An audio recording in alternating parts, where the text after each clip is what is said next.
आज की इस वीडियो में मेरे पास एक अदद फरमाइश मौजूद है।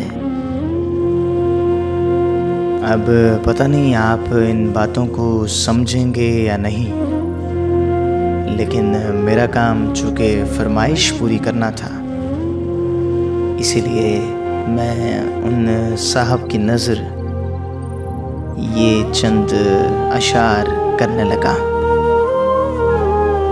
तो जनाब, ये ख़ास तौर पर हमारी नई नस्ल के मज़ेदार लोगों के लिए है,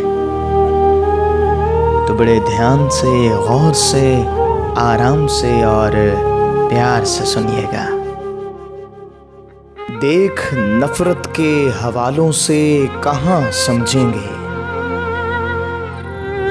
देख नफ़रत के हवालों से कहाँ समझेंगे। गाँव के लोग हैं, चालों से कहाँ समझेंगे।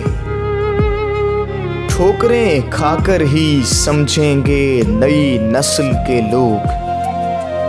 छोड़ना यार, मिसालों से कहाँ समझेंगे। बोलना इनको बता, इश्क ने खींचा है सकून।